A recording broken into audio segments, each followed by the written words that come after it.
free speech. This program is intended for mature audiences only and contains strong or potentially offensive language of an adult and sexual nature. So, listener discretion advised.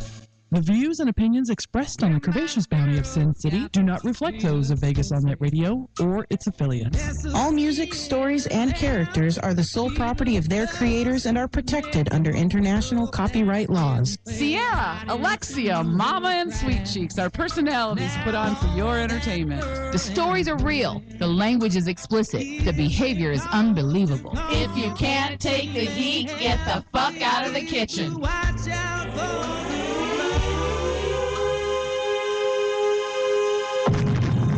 Blasting to you straight out of Las Vegas, Nevada, it is the Curvaceous Bounty of Sin City, starring Sierra, Sweet Cheeks, Alexia, and Mama. Good evening, Las Vegas. And people around the world. Woohoo! It's motherfucking time to get this shit rolling. Yes. I got a lot of shit to talk about Well, this we week. sure do. You guys miss the show when we're not here all week? Do you miss not being here? Yeah. Well, I think it's a constant thought all week, like, oh, I need to talk about Dad on the show, or I need to talk like about therapy that. and shit. Yeah, it is. It is. But I think that before we get into all of our bullshit and nitty-gritty, we just need to say something about the people in Boston, and we're all with them, and also in West Texas, the fertilizer plant. So... Well, our heart. I know that in my household, our hearts go out to them. It sucks when something like this happens, whether it's intentional or, like in Texas, unintentional. People lose their lives, families literally torn apart, injuries. I mean, people's whole lives change, and that seriously sucks. But to put a positive spin on it, I'm going to say some of the most inspirational stories I've ever heard are people who recover from these and make themselves stronger and come back with a vengeance because of it. And I wouldn't be surprised if 5 years from now we see some of these people. There are so many people who lost multiple legs, 1, 2, legs in this, in the Boston thing. If they don't come back in a couple of years and they're sprinting down the way with those springy new leg things, doing their marathon that way. And you know what? I am so glad that they took that second brother alive. And I'm going to say this, waterboard the bitch out of him and get whatever information you can. You know, the thing that messed me up is before we actually knew like any kind of numbers or anything like the, victims, I was watching the footage over and over where they show the blast. Right. And in the blast, you see 3 yellow balloons go up. Really? And it just fucked me up every time I watched it because I was like, there's babies. Sorry.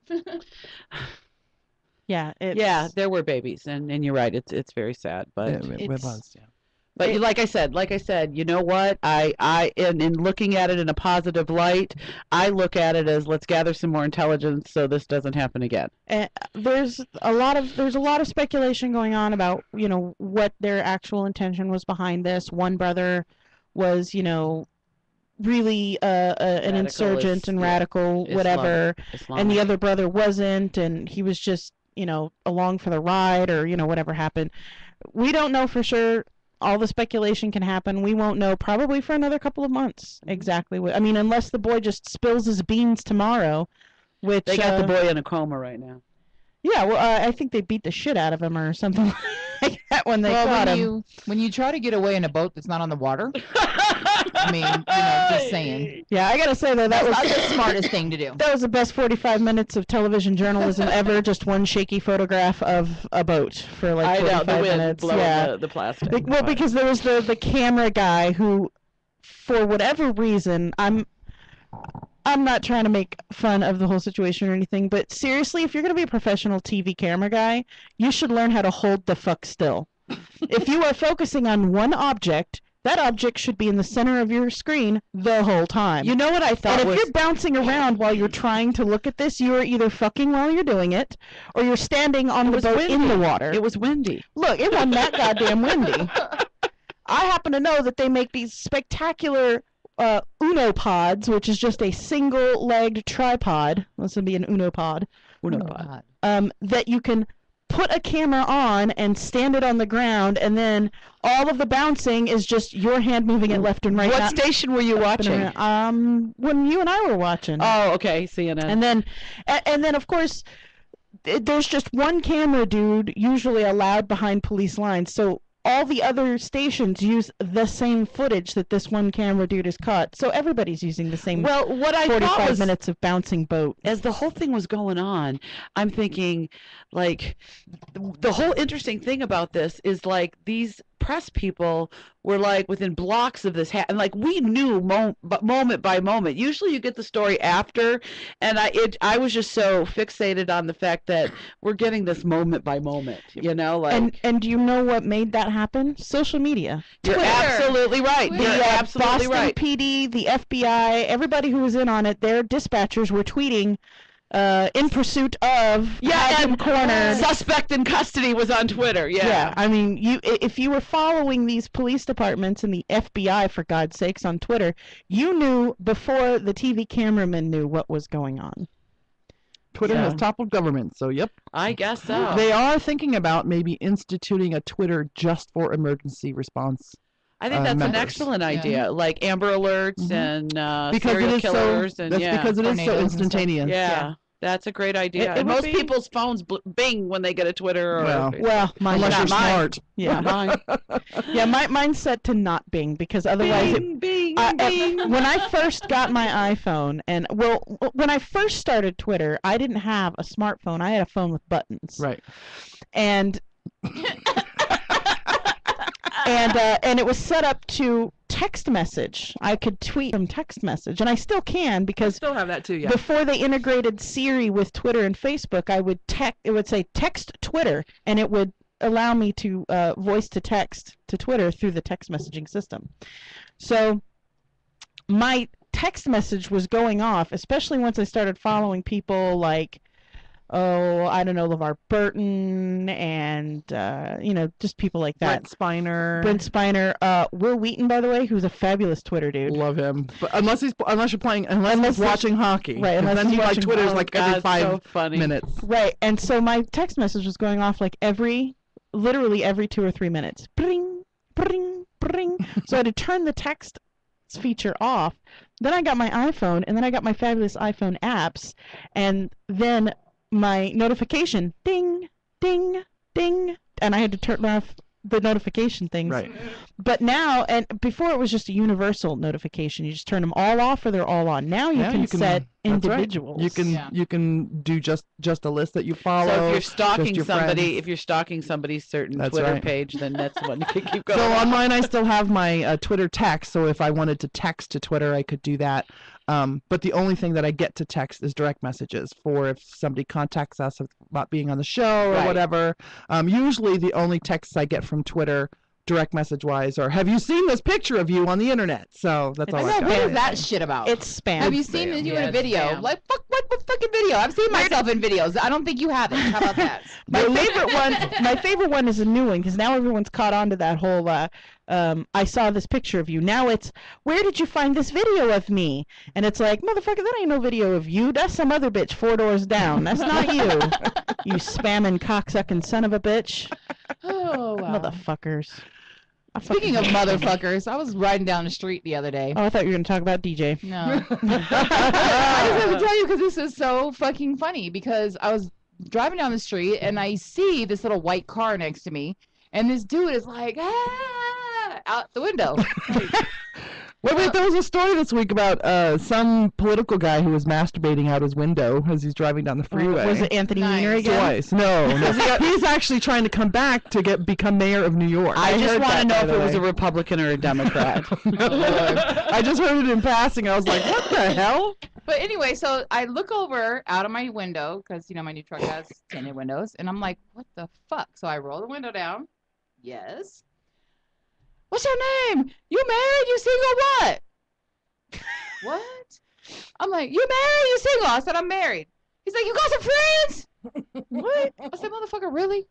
I got one. He said, and then I was like, Yeah, I got a friend. He's called he my said- husband. He said, give me your number. Give me your number. I said, I don't give my number out. Give me a chance. Give me a chance. Give me a chance. I was like, no, I'm good. So I rolled the window. Aww. So I rolled the window up, and he was like, wait. And we're at the light then. I'm getting ready to turn and he's going to go the other way. And he's steady still out the window, waving at me. I'm like, for real that those people are going to follow you? Give me a chance. He's begging out the fucking window. Give me a chance. I'm like, for real? It's no though? It's no different than getting a Facebook message going, "Thank you for accepting my friend request. I'm looking forward to our long-term relationship." Yeah. Freako, I'm going to block you now. Thank you. One time I was it was so funny because I had just got back from Hawaii. So I was like, Hawaii. tanned, and I'm wearing like real, springy shirt. I was living in Michigan at the time, and I'm driving to work, and this guy in the car, very nice looking, had a little sports car, black gentleman, dressed really nice, and he was like, asking me to roll down my window. And so I roll the window down, he goes, "Do you know what's wrong with you?" I go, "What?" And he goes, "Absolutely nothing." Did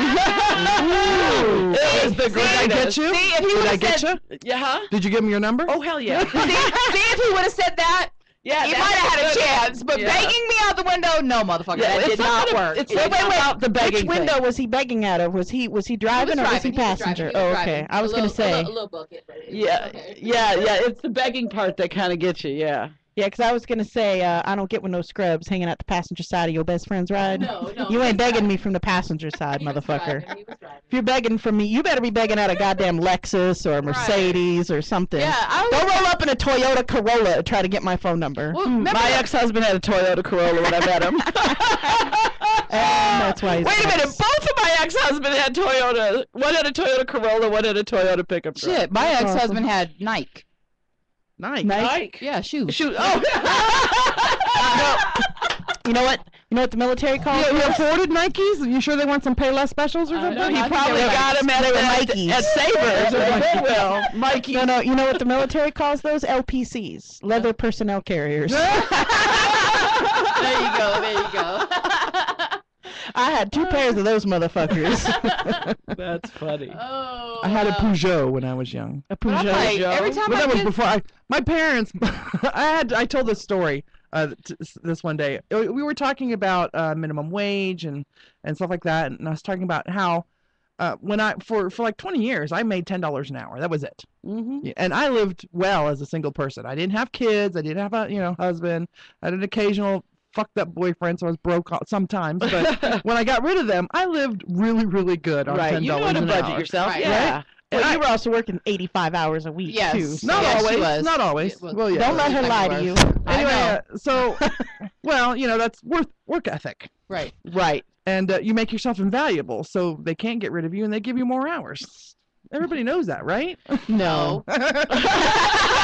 Anyway, so we were talking about, having vehicles. I've never bought a brand new car or anything like that. Even the truck that I drive now was used when I bought it, but I paid it for it in cash, and it was a done deal. It runs great. I've had it for like 6 or 7 years now. Long ass time. In high school, my parents bought me a car for graduation, and I got it in my junior year. But it wasn't like a cool little car. Like a Toyota Corolla would have been cool, because they were in at the time when I was in high school, I right? was stupid with my first car. We all got to talk about our first cars. I was 'cause this is good. stupid Okay, with so mine. So, Because- go ahead, let's my finish. very first car was a $200 piece of crap Opel, not the fancy GT Sportster Opel, but the Oh. square little boxy one, matte sky blue, like the shit had been spray painted. I had one of those. Hold on. And then the entire dashboard was cracked, so my mom gave me a set of her Flacati bathroom rugs, which are the ones with the fur that stick out of it. She made me dashboard covers with the Flacati rugs, and inside I had the Pepsi can, the aluminum of a Pepsi can, as the flapper in my carburetor. And on the inside, I had toggle switches for my turn. My dad jury rigged the fuck out of this car. It ran on baling wire. What's the term? What's that phrase? Baling wire and bubble gum. You want to know what's funny is not my first car wasn't, but my first car I Alabama purchased. special right there. Right. My first car that I purchased myself was a baby blue boxy Opel. That's what that I bought myself. An Opel? Yes, and That's awesome. and something happened to the ignition, and my father had to put a toggle switch to turn the goddamn thing on. It's the same car. It was probably the same Same damn one. But car. that one came from Michigan. No. It may have come all the way down. That would be so funny. I saw it about 3 years ago in the parking lot of an Albertsons Did or it something have like a that. rust With spot on the Flacati door? still. I don't remember. Okay. So I it's don't too funny. remember. But my parents, they bought a new car right after I turned 16 and got my license. And so they gave me their old car, which was a 69 Buick LeSabre. Do you know what kind of boat that is? I do. But boy, when I graduated and drove with all my friends around, we could hold about 12 of us in that thing. 6 months In the later, trunk. my dad was had just got out of the military and was waiting for his big job to show up with General Dynamics or one of those big companies, and he was working out of this back room canopy gravel garage. Right, it wasn't really a garage; it was like a partitioned with vinyl area where they could work on cars. And I went in there and there was this car that was covered with this tarp, and I lifted up the tarp and I said, "What's this?" My dad says, "It's a car that we're fixing up." I'm like, "It's cool." This is where my love of muscle cars came in. It was a 73 Charger SE. Oh. And it was forest green. It had the racing stripe on it and it had the 3 windows at the back. I know exactly what you're talking about. That's funny. And so I bought that. I said, "I want to trade in my car and I'll give you $500 for this car." And he goes, "You sure? It's a gas guzzler." I'm like, "I don't care. It's cool." So I even delivered pizza in that motherfucker. That's funny. So I drove that car for a really long time. I remember going to the drive-in and just, you could fit like 20 bodies in the back of the trunk. In the trunk and go in the drive-thru. We used to do that too. Oh my God, I used to do it all the time Yeah. because those trunks are made for dead bodies. Just like the Buick LeSabre. The Buick LeSabre had a huge exactly. truck too, yeah. And so we would always sneaking people into everything, in the back of the car. And I love that car. And then I'm driving down the road one day and the entire electrical system under the hood just fried and the car just stopped. Oh, no. And then that was the end of my muscle car reign. Okay, let me tell you about mine. Okay. Let's hear about your So, car. me, being the spoiled bitch that I am, Mm-hmm. learning how to drive, my stepdad had I want to say it was a 79 Porsche. Okay. Whoa. It was one of the nice. small ones. It was the little 2-seaters. And I was scared to death of the stick shift. What is a hard top? Oh, or And that's not was an it a- American standard. You're driving European stick. That's different. What is it? Was it a hard it top that different you to could take off? It was, Hard top convertible? yes. It was a 911. Porsche 911. Okay. Because my mom had one. It was just a I little, had one it was for a a little little square period of one, so you time. could only fit 2 people in it. Yeah. And I was scared to death of the stick. And I couldn't fit all my friends in it. Right. And now, to this day, I still kick myself in the ass that I didn't take that little car. Because I didn't realize the status that little car had. Because I could have been the bitch on the block. Yeah. And I didn't, I just wanted a car I could fit all my friends in. That was all. So I ended up with a 75 Dodge Dart. Oh, I remember those two. Awesome. You know what? When I first got that Opel, it had a seat in the back, and it was plenty of room for like 3 other people, maybe 4. 4-door. Yeah. Yeah. Right. Opel was 4-door. Well, mine was And- a 2-door, and you had to push the seat up. But it kills me now because they brought the Dart back. And they gave the new They've made it 2013, and it's a Dodge Dart. Well, the thing is, my junior year when I got that car, everybody wanted to be my friend because they wanted to ride to and from school or to and from the party, and I would fill my car on purpose so I couldn't give people rides. Because you're riding around with pillows in the back. I can't give you a ride. I I got got a bunch of shit in the here. back. No, it's because this is where I found out about fake people because they're not your friends. They just want to ride. Right. And I am not putting up with your fake ass wanting to ride for me Right. and pretending to be my friend. Fuck you. Like some of them be boys trying to play up to you like, I need a ride. Yeah, I got my You need a ride, all right. my first car. Now, I don't know how I ended up never being a spoiled motherfucker. I paid for all of my cars except for one, and I paid for half of it, and then my parents took it away from me because they decided they wanted the motherfucker. So my very first car was an 85 Dodge 600 kit car, fully powered, convertible with windows and chrome trim and leather seats. This motherfucker was so A kit car? yeah, it's Like Knight Rider? no. That's what I was thinking. No, not 2 T's, 1 T. Oh, excuse me. It was basically a car. The Dodge put out this little car called a 600, and you could buy a kit for it that made it look like a LeBaron. Oh, I is- know what you're talking about. Yeah. Yeah, and the Because the LeBaron Opel was, GT was kind of like a kit car. So yeah.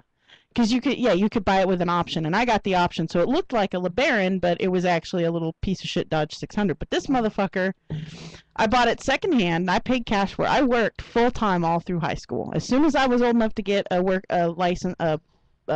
working permit, I had a working permit. I was working, doing whatever I could. I saved up money, and I bought this damn car. And the speedometer didn't work. Oh. And so if I was doing 45, oh, is this Night Rider music? Yeah. It's awesome. So if my speedometer said I was doing 45, I was actually doing something like 75. So I had to just pace myself with the cars around me, hoping I didn't get pulled the fuck over. But the best thing about this thing was it was convertible, and it had a big-ass bench seat in the back, so I could fit like 8 people back there and a person up front with me. Yeah. And we used to drive down the strip in this, me and all my goth friends, and so they'd all dressed up in their black makeup, and, you know, we had the one sacrificial virgin all dressed in white, and we would drive up and down the strip, and it'd be like 6 people sitting on, you know how, like, people sit on the trunk of the car with their feet, Right, with the convertible and all that. So much fun with this car. Then I blew a head gasket, and it spent 3 months. This is where I bought this car when I was a junior, and I was in the Army by then. I was doing Army on the weekends and school. ROTC? No. I was in the actual United States Army at 17. So my junior year of high school. Wow. Yeah. And so one of my buddies from the shop, the Army unit I was with, came over and for 3 months helped me rebuild the engine on this car. And then this girl that was kind of friends of mine, we both had an early bird class. We both had to be at school at like 6 a.m., but she didn't have a car. So I was like, well, you're on my way. I'll pick you up. And as soon as I got into an accident later that year in that car, she stopped talking to me because I couldn't give her a ride to school anymore. Oh, wow. Oh, yeah. Superficial friends. That car, I got into an accident in that car. I was doing about 65 on the freeway, and I was already starting to have some problems with it. So I was doing 65 on the freeway, and I don't know if you guys remember back in '98, some dude had some freak accident. Both of the tires blew on one side of his car. He flipped over the median, landed top down in the lane I was in, 3 cars ahead of me. Tractor trailer jackknifes, takes out all the cars in front of it. Geez. Car behind him is a white Eclipse. The car behind that is me. We all slam on our brakes, and instead of braking, I started accelerating. Oh, At the exact same time, my accelerator stuck and my brakes failed, and I slammed into the back of this car doing like 75, 80 miles an hour. Eek. My seatbelt locked up, but it didn't lock up in time, so I ended up getting the seatbelt bruise and a mild concussion because I hit the steering wheel with my forehead. Oy. And I hit the brakes so hard I broke 3 bones in my foot. Oh, my God. Yeah. And I ended up rebuilding that car and using it as a trade-in on my mom's new red minivan that she wanted to get. Oh, And, wow. Minivans. Yeah. So when was the? Well, first of all, in chat, DJ said, "Do you remember the '71 Caddy?" And Cali Guy says, "I'll bet Mama had a 914. It could have been a 914. Could have I been a don't remember. 920. I'd have to ask. I can update. I don't know. And I'm just like, I just still to this day kick myself in the ass about that damn car. I had a 79 they bought me my 924. first It car, was a but I could've had that 2-seater. one.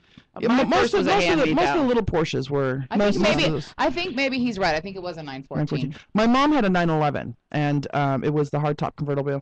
She loved that thing. My dad was a mechanic in the Air Force, right? So he was airgun equipment, and that's what he did on his off time. He would buy all these cars. We would always have tons of cars for the house. He would fix them up and sell them at a profit, and that's why I got the fixer-upper that I did, because that's what my dad did.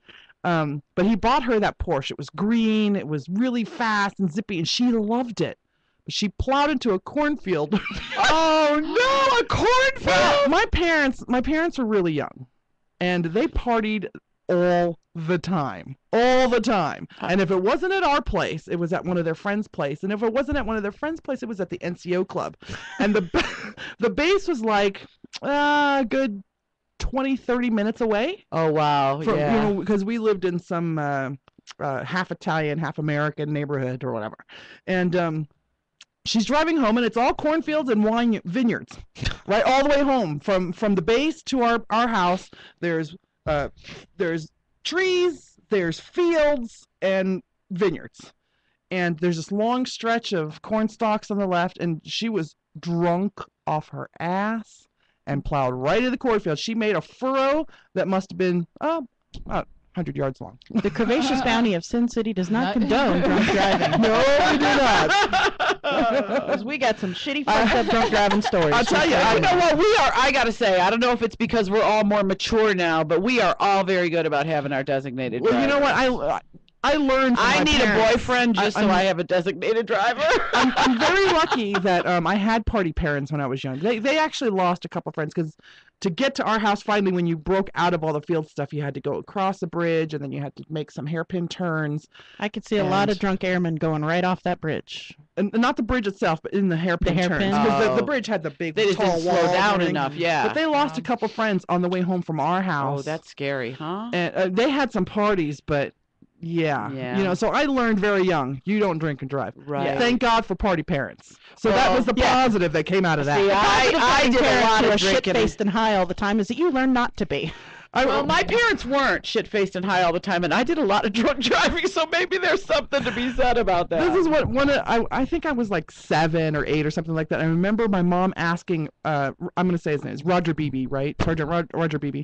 Roger, I want a screwdriver. And he brought her a glass of water with a screwdriver in it. It was like hilarious to them. They loved that kind of stuff because they would let us stay up while they partied and stuff. So it was always poker parties at my parents' house. My mother is the oldest of 7, and all the uncles and cousins, the adults.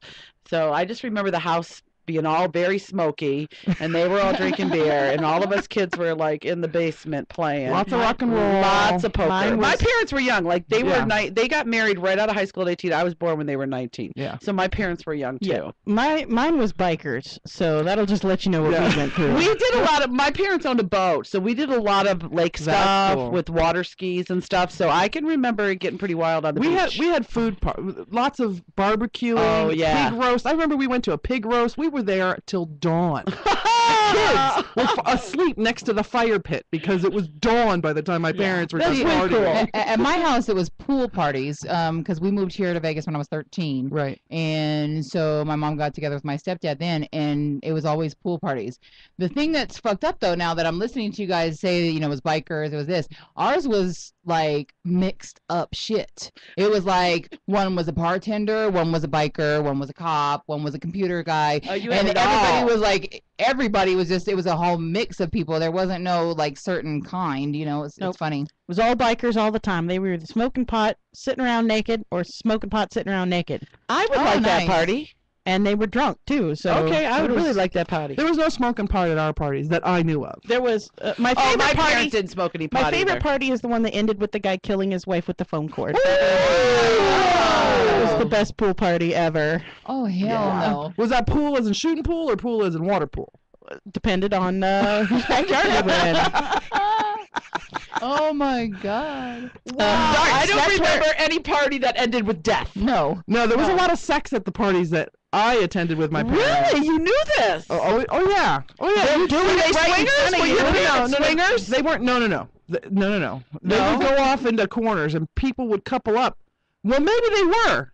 Maybe they Sounds were. an awful lot like swingers to me.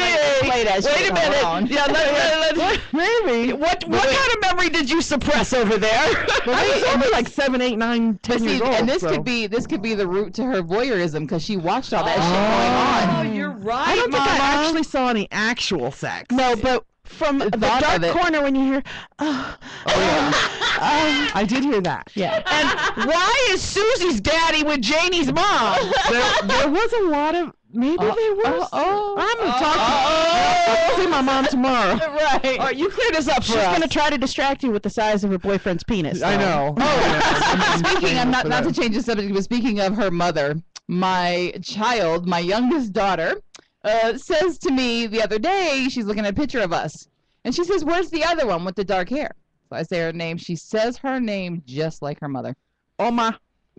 Oma. She said, "Where's the other one?" I said, "What other one?" She said, "The one with the black hair." I said, "So I say her name." She said, "Just like that, Oma." I said, "Yeah, Oma." Well, according to my grandson, we all have red label names. Oh. Sweet Cheeks is. He mentioned Sweet Cheeks again this week, and I said, "Well, what is Sweet Cheeks?" Grandma, that's your red label name. I thought it was your bash name. No. When I go to dance, I'm going to Project Runway. Gotcha. But now I told him that that his stepmom now had a red label name, Coco. Oh. He goes, Mom. He goes, Grandma. It's Coco?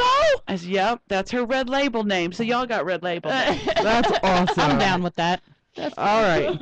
Hey, we're gonna take our first break, and when we come back, we're gonna have a author, a writer, Blogger. Badass motherfucker. Well, we'll see. He's got some guns though. When we come back, so stay tuned. This is Curvaceous Bounty of Sin City on Vegas on netradio.com.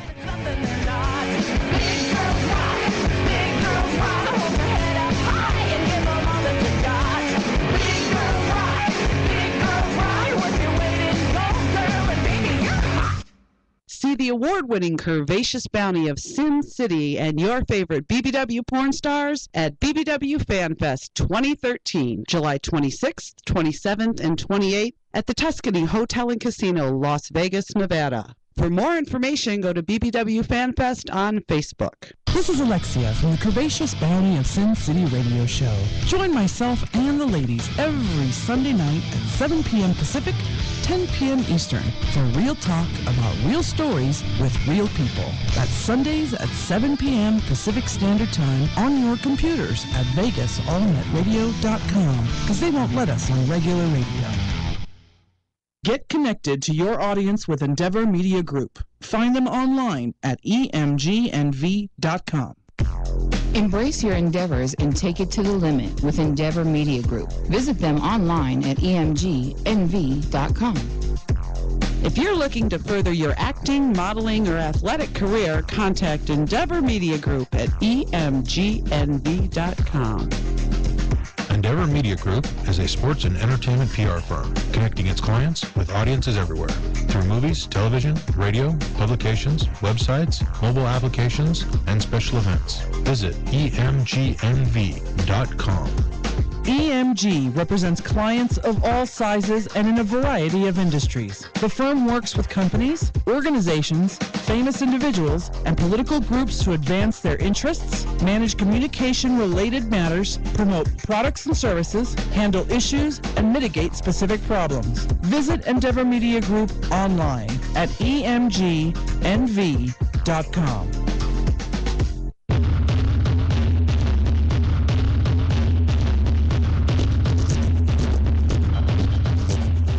This is Axel. Join me every Thursday night at 5 p.m. for the next phase of the Industrial Revolution, where I will be playing a very strict mix of goth industrial music, bringing out the new and recognizing the pioneers.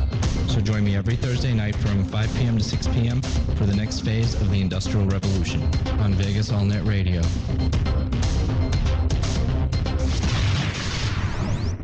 Follow your favorite BBW porn stars on Twitter. Find them all at bbwgirltweet.com. Hi, this is Atomic April live from Las Vegas, and I'm proud to announce the premiere of Atomic April's Radio Glam every Tuesday from 3 to 4 p.m. Pacific Standard Time on VegasAllNetRadio.com. I'll be talking beauty tips, salon secrets, and tricks of the trade, and how to make your life a little more glamorous one sparkle at a time. I'll have special guests, contests, and giveaways, so listen online to Atomic April's Radio Glam every Tuesday from 3 to 4 p.m. on Vegas All Net Radio. Until then, stay sparkling.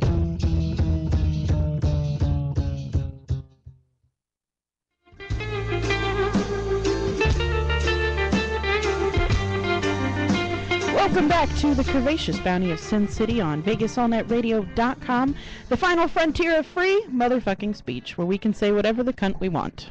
Nice. Cunt. Oh, it was cunt that time. It was cunt this time. Oh. I went with the cunt. Hey, we've got a guest. We do. We have a guest on Skype.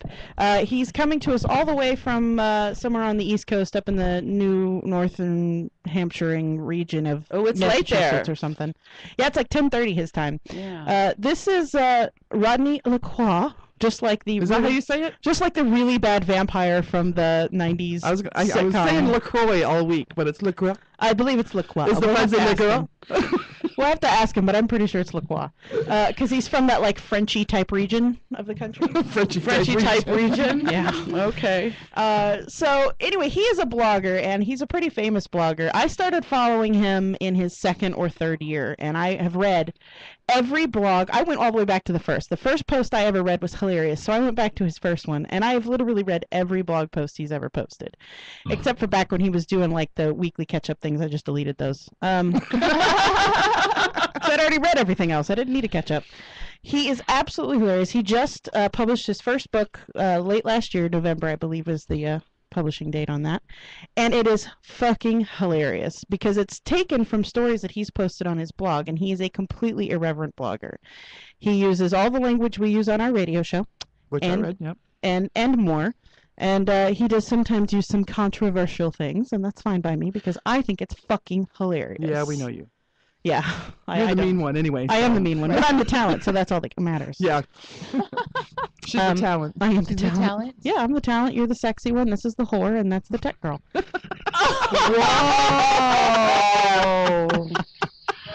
But wait a minute, is that all I'm worth? I better get paid for it. No, you're a pinch hitter. I'm gonna take it for the team. That's right. Whoa! I know my value now. So I would like to welcome everyone. So everyone say hello to Rodney. Hi, Rodney. Welcome. Licra. Hello, can you hear me? Yeah. Thanks for staying up late for us. We're worth it. Oh my God, you have no idea how difficult this is at my age to stay up this late. Me too.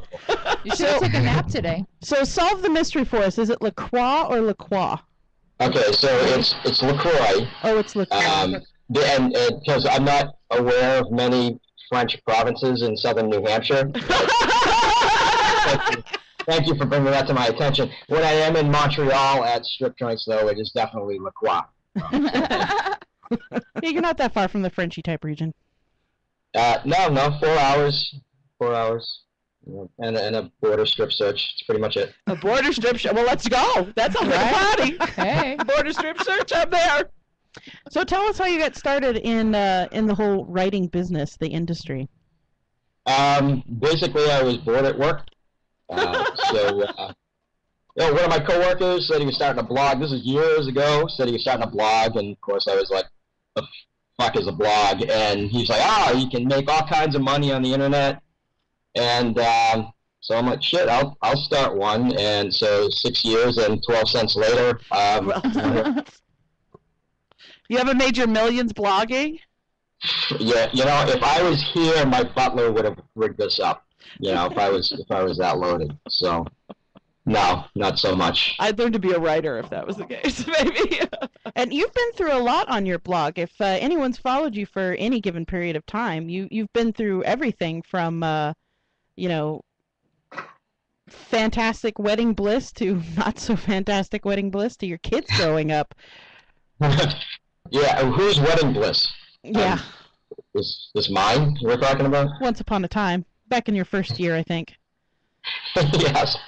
No. I think it was pre-wedding bliss. I don't think there is such thing as wedding bliss. I think it's not pre-wedding bliss. In other words, once you say the I do, the bliss is gone? Yeah, it's bliss-free after that point. Bliss-free. I've got married twice. I wondered what happened. It was saying that I do. Okay, we won't say that again, will we? Yeah, no, I've been through a lot. That's for sure. Have you found, when I was blogging, I don't blog so much anymore, but when I was blogging, I found it to be very cathartic. It was really a way to help express, in whatever ridiculous way I was going to express it, what was going on. Is that kind of how you used it in the beginning? I pretty much used it as an excuse to not work. So that's pretty much still what it is. Hopefully my boss isn't listening to this, but yeah, it's not bad. I just enjoy writing. I always enjoyed writing, even when I was a kid, and making the lists. But no, something I always did. Just one of those things. I actually do better writing than I do speaking, obviously. So if we were on IM, this would be much more interesting. But you say you haven't made a lot of money, but you have garnered at least a bit of fame. You've been asked to host events and things like that. How did all of that get started? Pretty much it's just it's all who you know. and asking, you know. So I figured I always said, you know, the worst thing that can happen is that somebody says no. You just hold yourself out, right? Exactly, right. So that's why I get turned down so much. But Rodney, who's your audience? Who's mostly the people that follow your blog? Is there a certain age section, a certain demographic that follows you most? You know what's funny is mostly, for as much as I write about my balls, most of my audience is women. So I guess that's because you talk about your balls. I mean, come on. We like them. Oh my God, you're onto something. We like them. One of the greatest story arcs on his blog was when he got his vasectomy done. That is one of the greatest ongoing sagas ever. I laughed till I cried through every single vasectomy blog he posted. Yeah, so did I.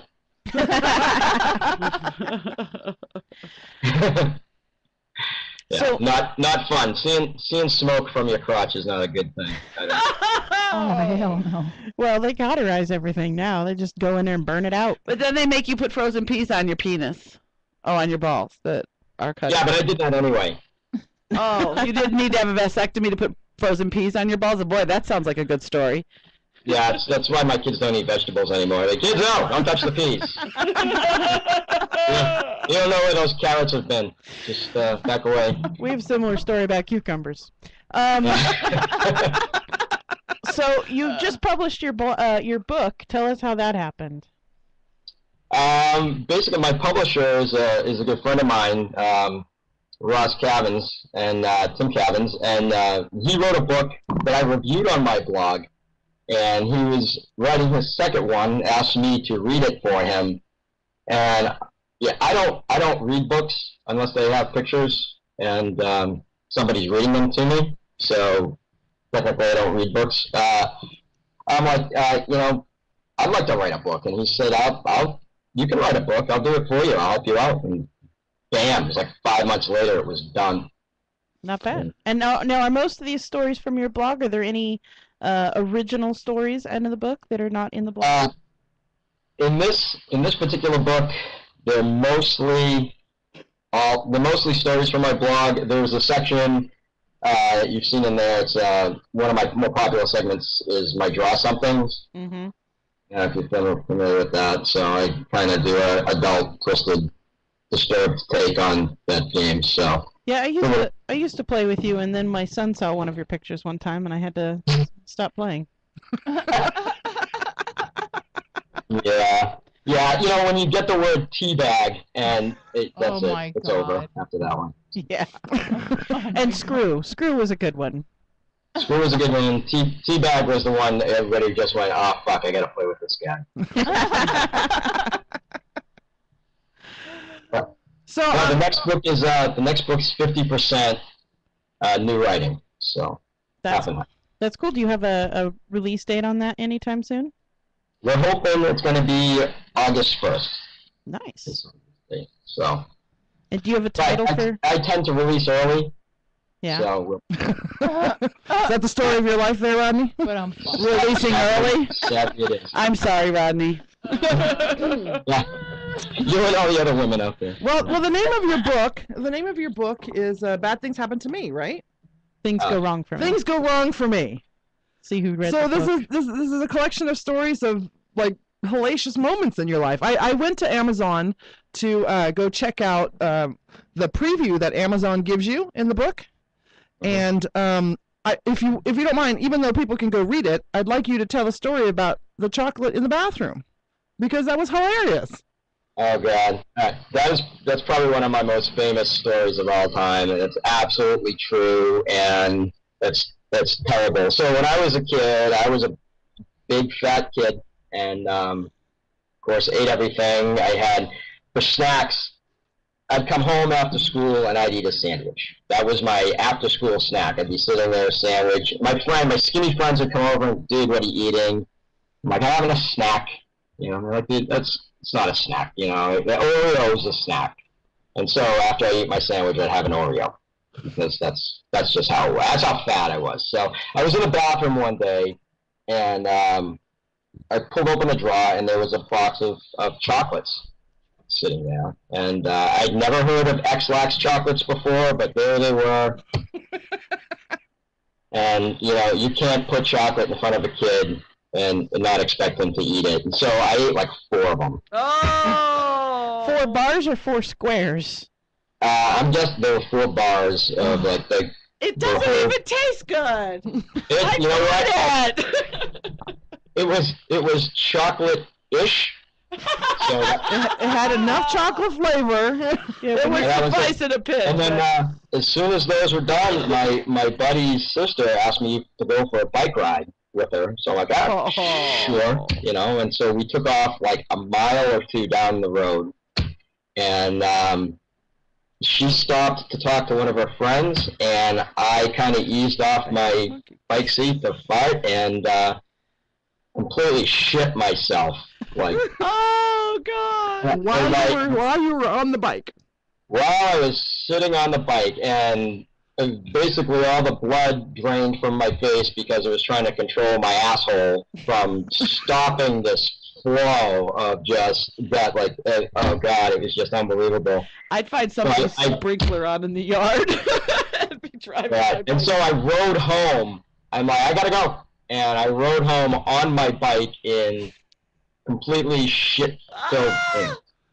It was hell. How old were you? Yeah, I was probably about 8 years old. Oh, that's so bad. So is that one of the very first stories of the youngest? Is that one of the stories from your youngest time, or do you have it before that? No, I think that's the story that actually opens my book, if I recall. But that's probably the earliest story of my childhood. There's a few in there. My childhood was a giant fuck show, so there's a lot of messed up crap. A lot of shitting of your pants. Yeah, there's only one pants shitting story, thank God. One of my favorite stories in the book is when he and his, I think it's his cousin, borrow their other cousin's toboggan and rocket themselves down the hill. I have to stop about at the end of every paragraph to laugh and go to the bathroom and pee because it's so hilarious. It's because I can see every moment of this happening because I was that age once. We used to do stupid shit like that, and it was like you don't think that far ahead when you're that young. And so, Rodney, can you tell us the toboggan story? Well, yeah. I mean, sure. At some point, you guys have to buy the goddamn book before I tell you every single story in it. But sure, that's okay. I'll tell you. Well, we've only got another 10 minutes with you, so. Yeah, sorry. Again, my friend and I were at my grandmother's house, where if anybody has spent any time at their grandmother's house, is hell, right? Nobody wants to go to grandma's house because it sucks. So we were looking to do anything else, and my mother suggested, it was the middle of winter, my mother suggested we go down the street to my cousin's house and get her toboggan. You guys are in Vegas, you know, I don't know that it snows there, I have no idea. But not usually. Once every 7 years. Yeah, Sweet Chicks and I are both from the East Coast. Yeah, I'm from Michigan. We used to toboggan all the time when I was a kid. Yeah, toboggans are sleds of death, right? So if anybody out there who's in your audience that doesn't know what a toboggan is, it is a big, wooden, long, just rocket of doom. It is terrible. So me and my buddy hopped on it. Again, we were kids, and we just launched out of control down this hill at the back of my grandmother's house. And if you've ever been on one of these things, they don't stop. There's no brakes, there's no steering, there's nothing. And we basically launched into the woods at the end and completely destroyed ourselves, splintered the toboggan into a billion pieces, and walked up to the hill, bloodied and battered, and just hung that broken piece of shit right back up in the garage of my cousin and never said a thing about it. He just walked back in. So I can't imagine my cousin's face walking in going, the fuck happened to my sled? It's like the sled pixie of death. I just want to give you a disclaimer, Rodney. I am a GILF, okay? And they all want to come to my house, okay? Just saying. Her milkshake brings all the babies to the yard. Just saying, Rodney. I am the grandmother everybody wants to come see. I can see that.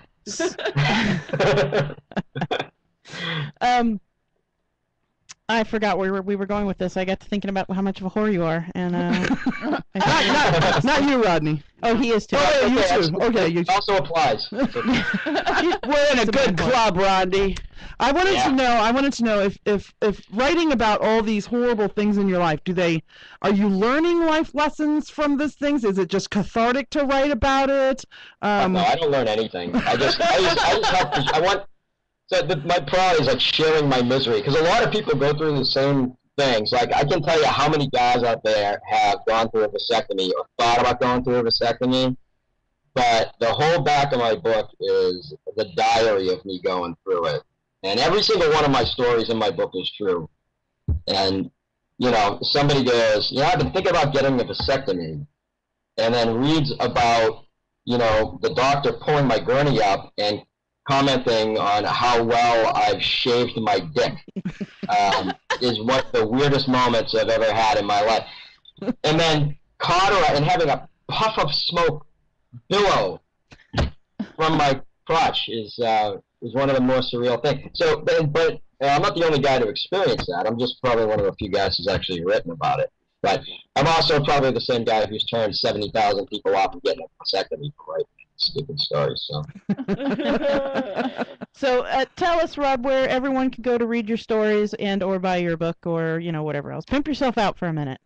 All right, sure thing. So you can get my book at Amazon.com. It's full color. It's a real easy read. It's 244 pages. It's in paperback and Kindle on Amazon. BarnesandNoble.com, paperback only, and then my publishing site is rcgpublishing.com, and you can actually order autographed copies from there that I'll ship. Awesome. Painstakingly shipped from my house. It's a pain in the asshole. And then you publish a blog very regularly, and people can go there and subscribe to your blog and keep up with you on a daily basis. Where do they find your blog, Rodney? MidgetManOfSteel.com. Midget I was all excited when I heard that part. Because I'm like, we're having a midget in studio? They're like, no. No, he's just I'm close. I'm not quite there. I'm like 5'4", soaking wet. Well, the girls here want me to find a midget and take one for the team, but 5'4" is a little tall for our standard here. I will put shoes on my knees for you, if that works. Oh, now we're talking, baby. We got two good girls. Anything for you guys. What did your family? Because I know you write a lot about your daughter and your family and fiancés and what is their reaction when you're writing personal stories that involve them? Oh, not good. As far as my ex-wife goes, that's it's kind of a sore spot for her. But I think that's how it goes with all exes. Is they're mean. But so my kids love being written about. There's a story that's coming up in book 2 that I'm on the fence about my daughter, but I've had her read it. It's going to be her decision. But, for the most part, my current fiance, she's a big part of the second book and my blog these days, so she's all gung-ho for it. Family, my mother wasn't too keen on the book, and then my father read it. And my father's a giant asshole. And I talked to him on the phone. I talk to my dad like every 6 months or something. And I'm like, hey, I wrote a book, a year ago or whatever. And he's like, oh yeah, I'll go get it. I'm like, I call you an asshole in it. And he's like, oh, okay. I talked to him a couple weeks ago, and I'm like, oh, how'd you like the book? He goes, yeah, it's all right. You got my beer wrong. You got my beer. You're still a dick. Okay, I got you. Oh, goodness gracious. It's so good. You spent money on the book, so whatever. Yeah, exactly. You got something out of him. You got like $5 out of that, right? Yeah. That's right. Exactly. Now you sell swag too, don't you? Well, I wouldn't call it swag. Are you talking about my sex or like my stores online? Your stores online. Okay, because I do both. Yeah, when I heard you say swag, I'm like, maybe we could hook up and dance together or something. Yeah, so I have a store on Zazzle. It's zazzle.com/mentalcrew, which is because Mental Crew is the name of my blog, sadly. But so yeah, some shirts and stuff on there. Nice. So, Very cool. Should have teddy bears with T-shirts on it. I think that'd be more effective. Teddy bears? Well, it's not, what's the name of it? Vermont teddy bear. It's not particularly my style, but... Yeah. I don't know. Sell the divorced teddy bear, you become a masturbation teddy bear. The I ate laxative teddy bear. Yeah. Or I'll sell a bear with like shit-stained pants. There you go. And a little bike with a teddy bear with shit all over it. Yeah. Right, and I'll have one where like his fur's all matted down with like, And the other one comes with a broken toboggan. There you go.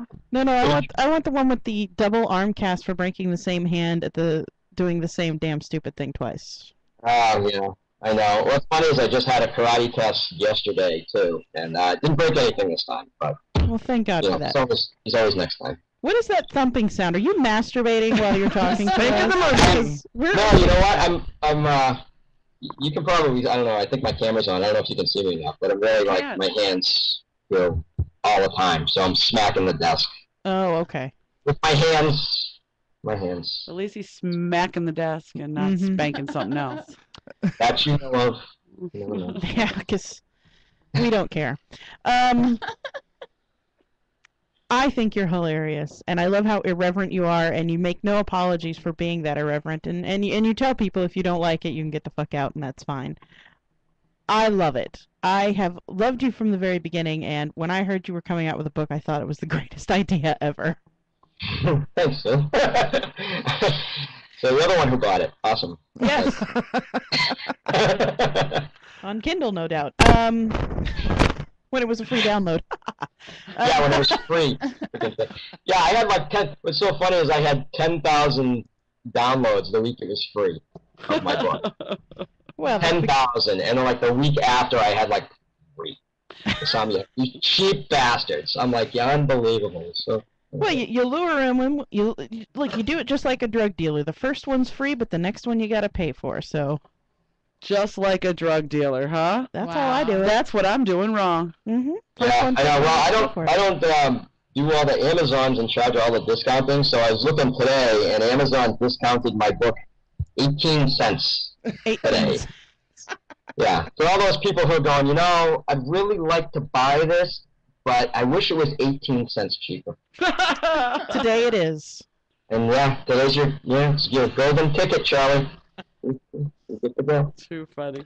So I have kind of a serious question. I was Sierra turned me onto your blog years ago when I think she first started following you, and I think I followed you, and then you moved blogs or something like that, and I don't think I followed you there. But I went and reviewed your current blog now, your Midget Man of Steel, and I know that you said that you were a very fat kid, but you have a lot of fat jokes that you do. That a lot of your pictures and posts and everything have to do with fat people and being fat, and it's very insulting. Funny, of course, to people who aren't fat. But does that come from you being fat when you were young? Yeah, I think so. I learned to make fun of myself. I'm not sure what you're referencing to, because I love, big people. Obviously, I used to be a big person, so. Okay with fatties. Yeah, okay, gotta love them. So I'm not sure what that is. I don't particularly mean to offend anybody badly. I mean to offend everybody, right? But I don't mean to offend a particular group of people very badly. So. But yeah, I mean, when I was a kid, I just completely learned to make fun of. One of the things you'll learn about me is I'm totally self-deprecating because I think I suck pretty much. So, I think everybody else sucks just as bad. Now you're not fat anymore, Rodney. What's that? You're not fat anymore. No. No, you actually got some. The picture that I used for the little flyer that we made, I used it because of your guns, your arms. Oh, it's pretty hot. Yeah. We do have a bit of an arm fetish here. When did you? I mean, did you just grow out of being fat, or was there a point in your life where you had to change the way that you were? No. What's funny is what ended up happening is I lost all my weight working at a restaurant. Wow. Yeah. Let me tell you something. You want to lose weight, go work at a restaurant because you won't want to eat another goddamn thing for the rest of your life. Let me tell you something. You see what the hell goes on in the back room of a restaurant, you'd be like, I'm good. I'm good. I'll have a raisin. I'll have a raisin. And one that you brought, not one from the kitchen, right? Right. Yeah, fuck that. You know, because they had that raisin up their ass like 5 minutes ago. You know that. So, right now. Yeah. Have you ever seen the movie Waiting? Yeah, somebody told me about that movie, and I haven't seen it, but yeah. Yeah, it's all true. Ugh. I'm lucky enough to never work in a restaurant. Terrible things that go on the back of a restaurant. And I worked at a restaurant for a long time. That's where I lost all my weight. And, That's wild. You know. Yeah, I think if I worked in a donut shop, I wouldn't care what they put in them damn donuts. All right. Well, do you wanna hang out a little bit longer, Mr. Rodney? LaCroix. Absolutely. Yeah. If you want to keep me on, I'm fine with it. Yeah, we're gonna take a short break. We'll be right back after these messages. We'll have Rodney back on. Maybe we'll just engage in some general discussion, and have him pimp himself out again. So hold on. We'll be right back.